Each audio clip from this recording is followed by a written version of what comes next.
Hello guys! Thank you so much for being here. Welcome back to my channel. Today, I know it's been a long time. We'll be reacting once again to Queendom.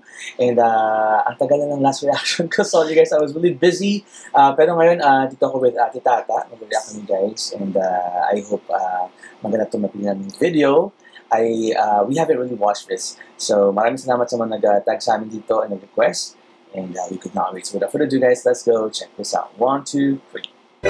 Mga kaayos, handa na ba kayo sa isa namang kwentong hugot na sasabayan ng kanta? Si Padu, Ito na ang Queendom Story of the Week. Ganyan pa lang yun. Dear Papa Dudut, itago niyo na lamang po ako sa pangalang Miss Bulag, Pipig at Bingi. Wala po akong pisikal na kapansanan pero pagdating sa pag-ibig ay tila ako'y isang bulag, pipi at bingi. Yun lang. At 8 years old ay nakakaisang relationship pa lamang ako. Tumagal ng 2 years ang relasyon namin ni Mark. At sa loob ng 2 taong yun ay ilang beses ko siyang nahuling kachat ang babaeng office mate niya. Maging ang mga kaibigan ko ay nakikita si Mark na may kasama at ka-date na iba. Pero kahit anong sumbong ay tila bingi ako sa mga paratan nila. Kapag kay Mark. Sana all. Ang mga mata sa mga panloloko ng lalaking pinaka-iibig ko, Papa Dudut.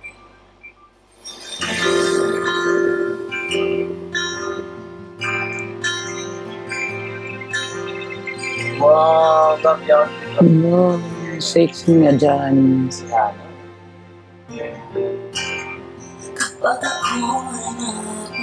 Pang martir yun, so. Isa lamang, wala nang iba pa. Iaalay buong buhay.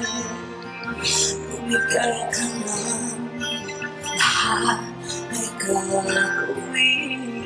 Ang ganda niya. Tumingin ka man sa bahay. Hana. Huwag nakikuna na ikaw ang puso ko. Walang sapat na marinig.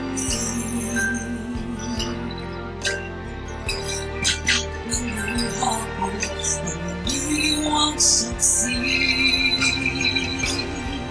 Bakit mahal kita kahit di napansin ang langit ko? Pagkapahin ko, tumahal na pa sa'yo. Mahal kita, kahit na may mahal ka pang iba. Pagkaliw na paliw ako sa'yo.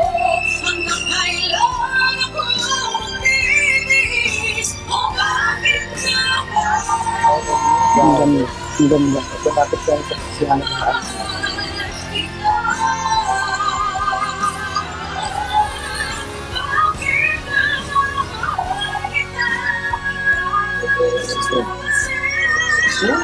Ang ganda doon.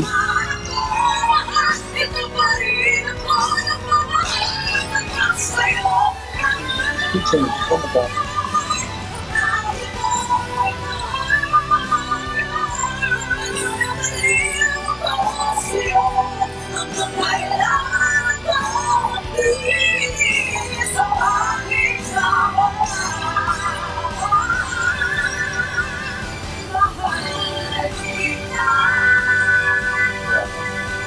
Ang ganda pakinggan. Romeo Reglo. Oy! Ang ganda nun. Ang pagkakataong gusto na akong hiwalayan ni Mark, Papa Dudut. Tila nabingi ako sa aking mga narinig. Napipi at hindi makatugon sa kanyang mga inamin. Pero mahal ko eh. Kaya pinilit ko pa rin siyang kumbinsihin na isalba ang aming relasyon. Kulang na lang ay lumuhod ako para magmakaawang huwag niya akong iwanan. Ginawa ko ang lahat para balikan niya ako, Papa Dudut. Kinalimutan ko ang pride ko. Pero kahit anong pilit ay wala talagang init ang kanyang mga yakap at mga halik. Boom. Ang ganda ng ganito, no? Si Freya and si yung bagong winner ng The Clash.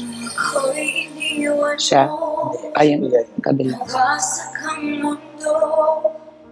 Umikot lang sa'yo. Ang ganda ng boses. Buhay kong ito. Yes!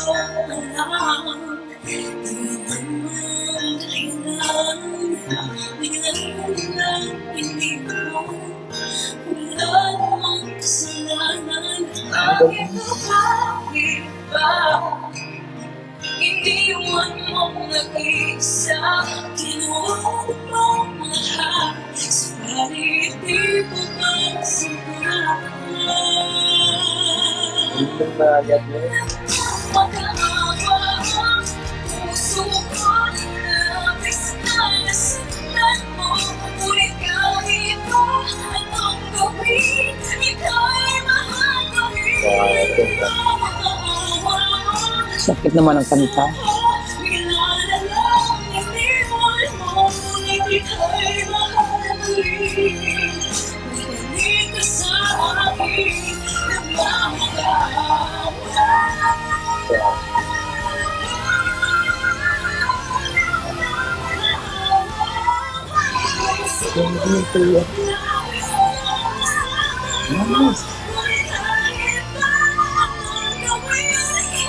Hindi na malaki yung buto.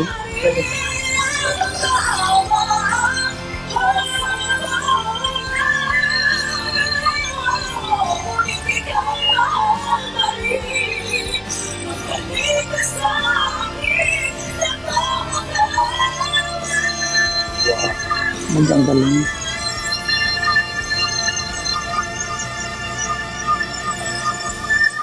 Basta nang hiningat. Ay, mahal mo rin, magbalik ka sa akin.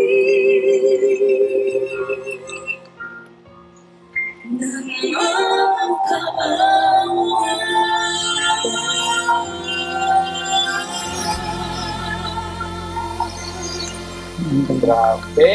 Oh my gosh! Naya and Thea. Ang naman ni Thea. How can I unlove someone? Yan po ang palaging tanong ng aking puso't isipan. Sinubukan ko namang maglibang, lumabas kasama ang mga kaibigan at mag-focus sa aking trabaho. Ngunit tila hindi pa rin sapat ang mga ito upang tuluyang siyang mawala sa aking kamalayan. Papadudot pilit kong isinasaksak sa utak ko ang lahat ng kanyang panluloko at kung gaano niya ako nasaktan. Pero nangingibabaw pa rin ang magagandang alaala ng aming pinagsamahan. Grabe. Pakiramdam ko po ay may kulang pa rin sa aking buhay at hindi ko alam kung paano ba ito mapupunan. Papadudot, humihingi po ako ng payo sa inyo at paano ko po ba talaga tuluyang makakalimutan si Mark at makakapag-move on kung hanggang ngayon siya pa rin ang aking mahal. Lubos na namumulila, Miss Bulag, Pipi, at Bingi. Napaka-martyr mo naman.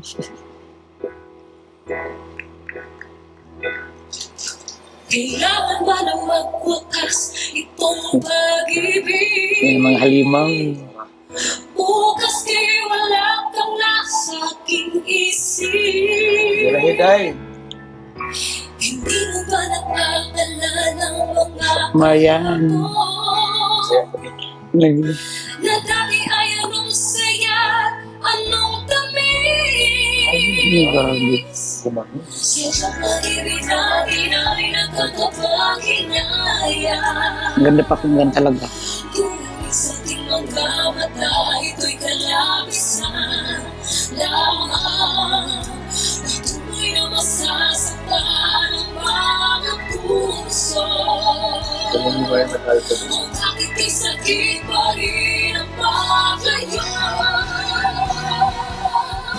Wala ka man ngayon sa aking piling. Nasasaktan mo ng puso damdamin. Ulit-ulit sa'yo ng amin. Ikaw ay mahal mo rin. At kung sakali na muling magkita at madama na mayroon pang pag-asa, hindi na dapat natin paglayain. Hayaan natin Sax na boses ng Jess. Ayun.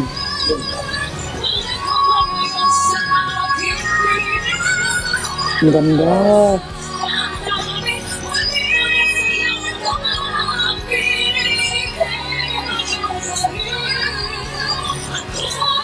Pwede mo yung boses.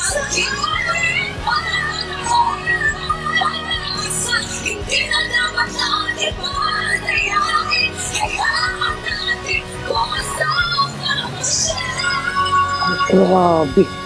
Bakit may gawa mo? Isa mo naman bisayaan eh. Tapos mag-i-smile ka, Ang Jessica. paglilingkod sa isang taong mahal mo ay isang proseso na maaaring mahirap at matagal. Ngunit kailangan mong gawin ang sa ganon ay hindi ka malagay sa alanganin. Una, iwasan mo ang mga lugar na magpapaalala sa kanya dahil ito ay maaaring magdulot ng mas malalim na sakit. Baguhin ang iyong routine at hanapin ang suporta ng mga kaibigan at pamilya dahil sila ay maaaring makatulong sa iyo sa iyong proseso ng paglimot. At sa huli, sa tulong din ng dasal, ay magkakaroon ka ng tiwala sa iyong sarili dahil ito ang makakatulong sa iyo sa proseso ng paglimot. Sana'y makatulong ang mga payo na ito at huwag mong kalimutan na ang pagkalimot sa isang taong mahal ay isang proseso na maaaring mahirap at matagal, ngunit kung iyong gagawin ay magpapalaya sa iyo mula sa mga pasakit. Tama. Ganda. Meron pa. Yeah, that's it.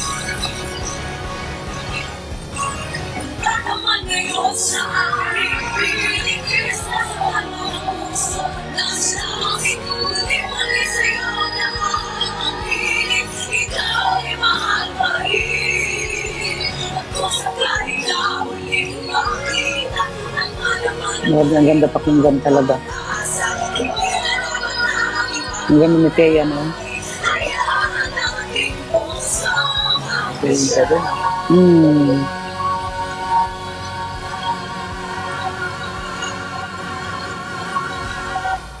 Ayun lang.